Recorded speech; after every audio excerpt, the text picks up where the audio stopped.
Assalamualaikum warahmatullahi wabarakatuh. Good day mates.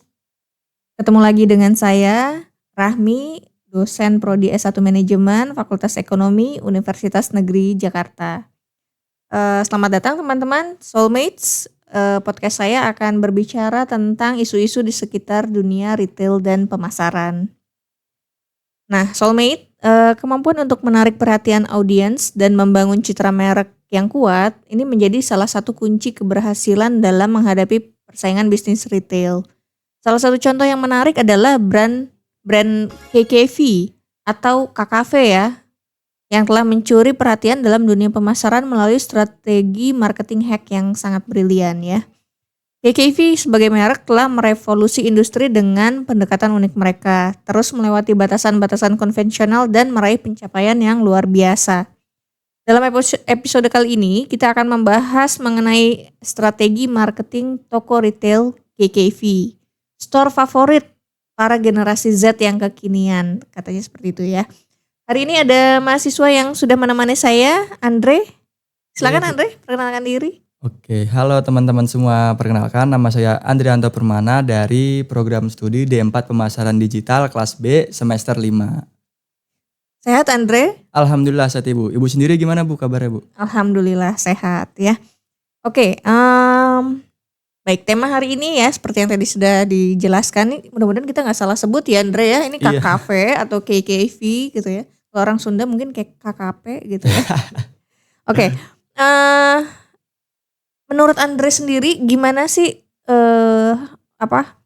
menurut Andre nih strategi yang digunakan oleh merek KKV ini bagaimana sih Andre? Oke, jadi bisa dibilang KKV ini kan sangat menarik perhatian banget ya Bu akhir-akhir ini.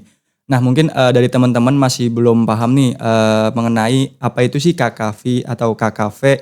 Nah KKV ini merupakan sebuah toko retail yang berdiri sejak tahun 2019.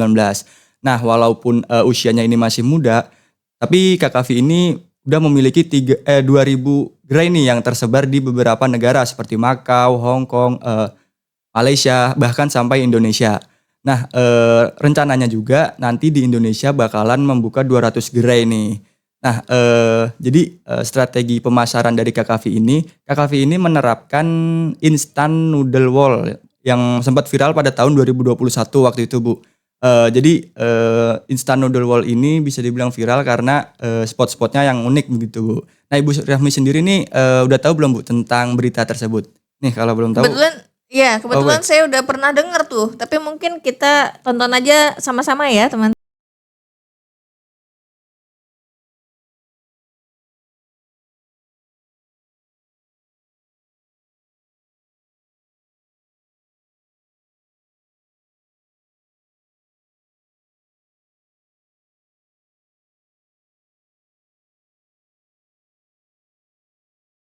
Retail KKV ini bisa dibilang pernah viral berkat instant noodle wall-nya.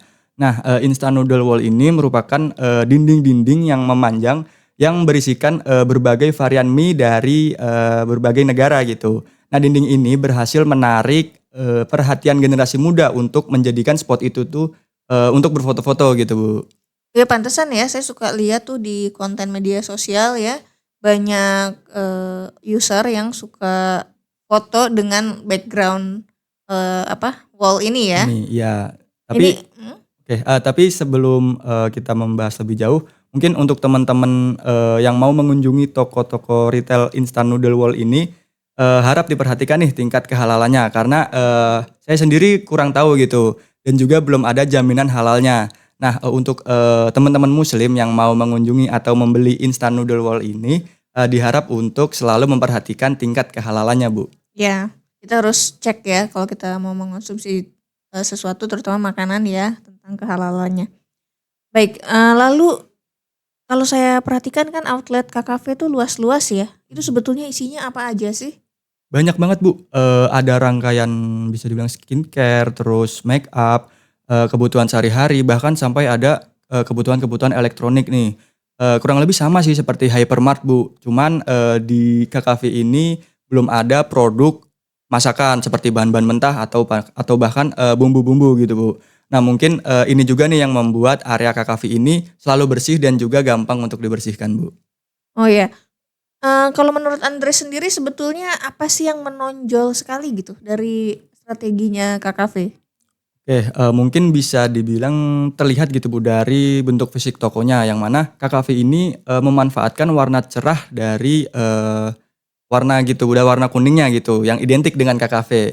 Nah, kalau boleh tahu gitu Bu, Ibu sendiri udah pernah belum sih Bu ke KKV ini dan gimana kesan pertama gitu Bu dari, KKV ini gitu? Kebetulan ya, 1 atau 2 minggu lalu saya memang ke KKV ya untuk pertama kali nih. Itu outletnya luas banget sampai saya nggak sempat ngelihat, ada produknya apa aja gitu ya, karena saya baru setengah ini aja udah berapa lama gitu ya. Nah terus, tapi yang paling terlihat adalah, konsepnya sangat modern ya, warna-warna yang digunakan menarik, terang, cerah gitu, terus, eye catching gitu ya. Jadi orang kalau lewat itu langsung langsung notice itu tuh KKV gitu. Oke, bener banget Bu, sama gitu saya juga. Nah, jadi KKV ini bisa dibilang memiliki pencahayaan yang keren gitu Bu. Pengaturan lampu sorotnya juga bisa dibilang nggak pelit dan juga nggak ada sudut pandang yang terlihat gelap gitu. Jadi semuanya itu terang benderang meski, kita mau ngelihat produk yang jauh nih itu kelihatan gitu Bu. Dan, jadi di dalam displaynya itu juga bisa dibilang, tertata rapi gitu Bu. Jadi kita merasakan keleluasan gitu dari toko KKV ini. Ya, saya ngerasa banget ya kemarin waktu di tokonya itu space-nya cukup jauh ya, lapang. Jadi kita mau berlama-lama melihat suatu produk itu nggak mengganggu lalu lintas konsumen lain yang mau berjalan gitu ya. Jadi ini mungkin, apa, salah satu, bentuk kenyamanan yang dipikirkan oleh KKV ya. Iya Bu, selain itu juga KKV ini, menggunakan warna-warna ini secara efektif gitu Bu. Dan KKV ini bisa dibilang berhasil membangun hubungan emosional dengan audiens mereka Bu. Sehingga menciptakan daya tarik yang kuat dan juga meningkatkan kesadaran merek dari KKV itu sendiri.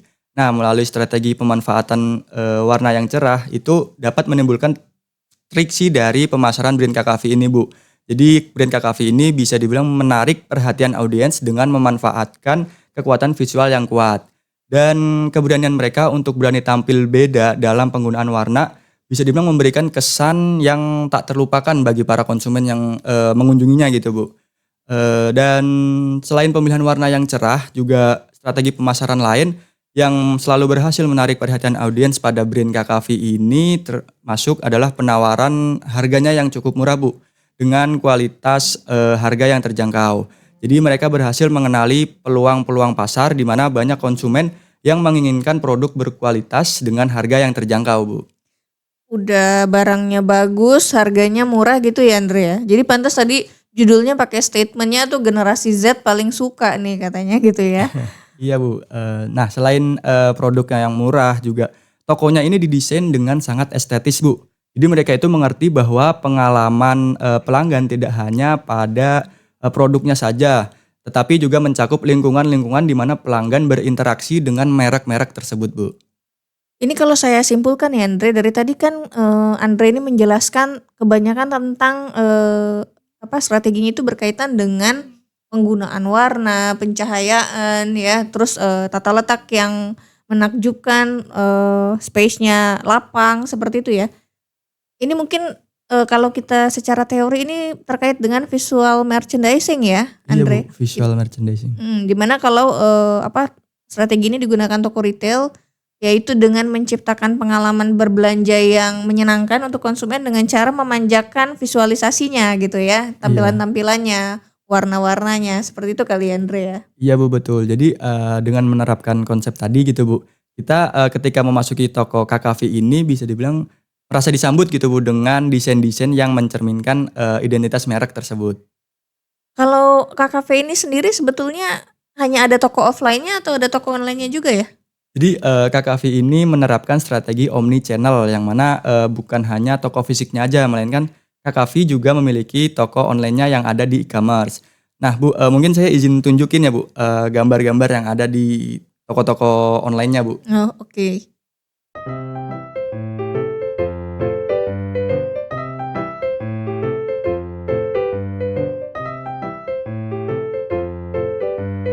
Ini keren banget sih ya toko retail KKV ini ya. Saya juga sempet cek gitu ya. Suka banyak diskon ya teman-teman gitu ya. Pantesan aja ini kayaknya bukan hanya generasi Z yang suka ya. Kayaknya semua generasi kalau udah dengar kata diskon suka deh, Andre. Iya Ibu, bener banget. Tapi sayangnya KKV ini belum ada background musik Bu. Belum ada? Belum ada. Jadi bisa dibilang itu kurang lah dalam tingkat layanannya gitu. Tingkat kepuasan pelanggan maksud saya. Jadi mungkin untuk kedepannya seharusnya nih toko KKV ini memberikan background musik gitu agar menambah pengalaman berbelanja pelanggan gitu. Dan juga pelanggan ini bisa menikmati belanja sambil mendengarkan alunan musik Bu. Saya terus terang ya Andre, saya tuh nggak ngeh loh itu nggak ada musiknya. Mungkin karena saya terlalu fokus mencari produk ya. Iya. Betul deh, saya nggak ngeh gitu ya ada musiknya atau enggak. Karena menurut saya memang tampilannya berbeda dengan toko retail lainnya gitu ya yang sudah ada. Tapi ya mudah-mudahan ini mungkin masukan ya untuk KKV mungkin kedepannya siapa tahu ada Background musiknya. Iya, ada background musik ya seperti itu ya. Oke nih, baik, terima kasih Andre, seru banget obrolan kita hari ini ya tentang KKV ya. Terima kasih atas kesempatannya dan waktunya untuk berbincang dengan saya selama beberapa menit ini. Mudah-mudahan Soulmates juga banyak pengetahuan dan tambahan baru ya. Itu ya Andre ya.